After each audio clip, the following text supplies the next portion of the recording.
Whatever. Hi, let me tell you, it's Aristar here. Last time in chapter 28 of Exos Heroes, we met prisoner Vladimir and saw her fate when she chose to follow Hawkeye to the castle to meet the king of Lumbre. Please check out last week's video linked below for the full story. Today, we will see what secrets and future lies for Vladimir when she chooses not to follow Hawkeye to meet the Emperor and fight the forces against La Lumbre. Hawkeye is shocked that Vladimir decides to not follow her to the castle and tells her that she was foolish for trying to stay inside the prison. Vladimir explained that she never said that she'll stay in there and that she does intend to leave the prison, and if she so happens to kill some undead here and there as a result of that, so be it, implying that she actually planned to help the Knights of Lumbre help the Emperor escape from the burning city. Exiting the prison, Vladimir sees that La Lumbre is certainly destroyed. Hawkeye tells her that all the monsters are pretty much on the way to the castle, to which Vladimir tells her that she got the point and that she'll take them on, clearing the way for Hawkeye to the castle and also a path for the Emperor to leave the destroyed empire. Hawkeye once again then tries to convince Vladimir to just come with them then, to which Vladimir declines again, saying that the person Hawkeye is asking Vladimir to save is the brother to her original, and that Vladimir is helping because she's in debt, but she feels uncomfortable meeting the Emperor.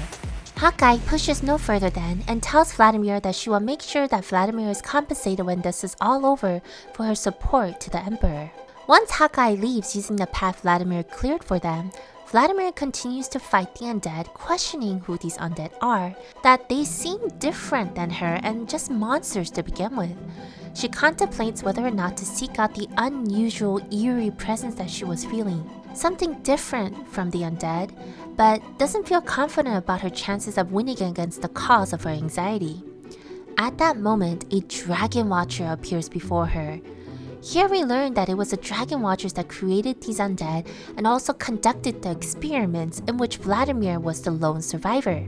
It seems like these undead soldiers that Vladimir was fighting right now were also test subjects that were made to be simpler in cognition to make sure that they survived, but in turn they lost some of their combat strength.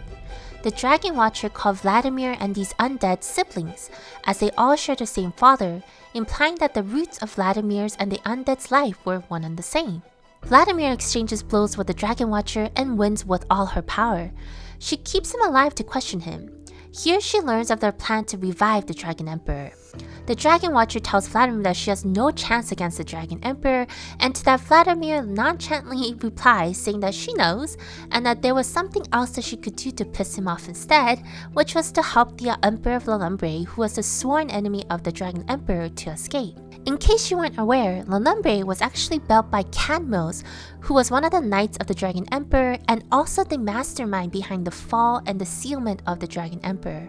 Vladimir speaks to herself, saying that she will try to act like a real sister now and asks forgiveness from Arwen if she were to succeed. Vladimir plans to use the Dragon Watcher as a shield to get her through the undead and commands the Dragon Watchers to use the undead to attack the dragon. The Dragon Watcher says that won't do anything and that the dragon is too powerful and the undead have an innate fear of dragons. Here we learn for a definitive fact that Vladimir and these undead were made to try to mimic the power of the Dragon Emperor and that all had failed. Vladimir was the only successful test subject that managed to live and keep human composure. The Dragon Watcher sheds blood to draw in the undead and perhaps the dragon. Vladimir continues to fight the undead, and as she's weakening, the dragon appears. Vladimir contemplates joining up with the Emperor instead to escape from the Lumbre, knowing that she stands no chance against the dragon, but in the end decides to stick to her original plan instead. She kills the Dragon Watcher to throw the undead and monsters into disarray while she marches to face the dragon to buy some time for the Emperor to escape.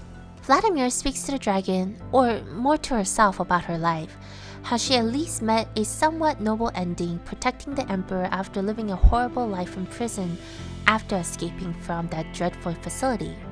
It was just too bad that no one will know about her noble deed. She tells the dragon that she deserves to whine about her life, how bitter it is that she had to live her life the way she did, although all she wanted was to make friends, have fun, to work hard, and to have a family to return home to. But she also says that she doesn't deserve that kind of life, and that the best she can do now is to help her brother live on. With that, she braces herself and battles the dragon head-on, alone. Unfortunately, the dragon proved to be too strong, and Vladimir finds herself unable to move.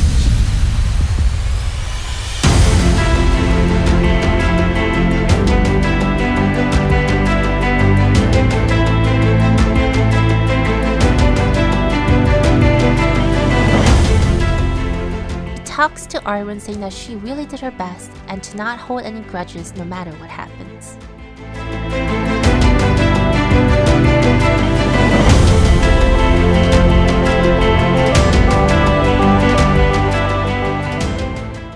With that concludes the second path of chapter 28, where we learn for sure the origins of Vladimir, the experiments that the Dragon Watchers were doing to recreate the power of the dragons. As the lumber continues to burn to the ground led by the awakened dragon Akor, what will happen next? If you want to know, please make sure to leave a thumbs up and subscribe for the next video and for random gacha gaming content every Wednesday and weekends. Thank you all so much for watching, stay safe, and take care.